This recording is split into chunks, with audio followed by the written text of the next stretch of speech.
Lors de mes 15 ans, des hommes sont introduits chez nous par effraction pour nous cambrioler. Donc, c'était des cambrioleurs.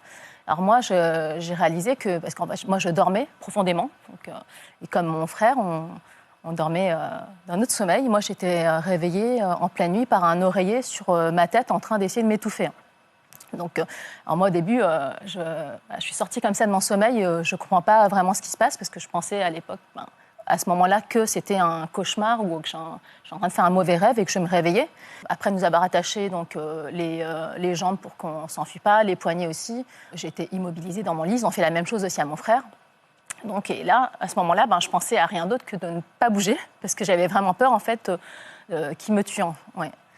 Et après, on va dire que le cambriolage, pour moi, c'est un premier viol, en fait. C'est un viol de l'intimité qui pénètre dans notre intimité. Et en fait, moi, j'ai eu un second crime dans ce crime-là, en fait, j'ai subi un viol lors de ce cambriolage. Et je pense que ça, c'était pas prémédité. Et il s'avère qu'après, moi, j'ai eu, il s'est passé après une vingtaine d'années comme ça, où j'ai enterré tant bien que mal mon passé. Et là, un jour, donc c'était il y a 5 ans et demi, je me suis confiée à un ami proche, en fait. Il s'avère qu'il était là, et c'est peut-être la bonne personne au bon moment, et que j'avais un ras-le-bol, en fait, de mes problèmes perso, et puis voilà, et cette série d'essais aussi qui me chamboulait. Et lui, je ne sais pas pourquoi à ce moment-là, mais c'est parce que sûrement c'était le bon moment, je lui ai lâché le morceau, parce que je lui ai dit, écoute, t'es au courant de mes histoires et tout personnelles, mais là, il faut que je te dise quelque chose qui me pèse, et là, j'en peux plus, je vais te raconter un truc. Donc là, c'était il y a 5 ans et demi, donc j'avais 36 ans, et j'avoue, c'était pas un cadeau que je lui ai fait, je lui ai balancé le morceau.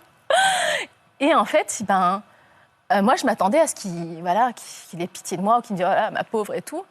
Et en fait, il a une réaction que je n'attendais pas. Et lui m'a dit, Ania, ce qui t'est arrivé, en effet, c'est terrible. Mais tu sais, c'est ton passé, ça ne te définit pas et tu ne vas pas rester victime toute ta vie. Et qu'aujourd'hui, le présent t'appartient et tu peux t'autoriser à être heureuse et l'avenir aussi t'appartient. Et tu n'es pas obligé de tout le temps regarder en arrière et tu peux choisir de ne pas rester victime toute ta vie. Alors, ce qu'il m'a dit sur le coup, je lui ai dit, mais ça m'a fait un choc. Je lui ai dit, mais comment ça parce que c'est vrai que je me comportais un peu en victime et j'attendais en fait qu'on me plaigne. Et finalement, il a une réaction que je n'attendais pas. Et après, c'est vrai que lui, il a accepté ma parole et il m'a dit, Ania, tu sais ce que tu as vécu, aujourd'hui, libère-toi comme tu le fais aujourd'hui, libère-toi de tout ça. Et dis-le maintenant à ton frère, dis-le à ta famille, dis-le à ceux qui te sont chers pour qu'ils te reconnaissent, qu'ils t'acceptent tel que tu es et qu'ils t'aiment pour celle que tu es aujourd'hui. Et là, je pense, ça m'a vraiment apporté, ça m'a soulagée à ce moment-là.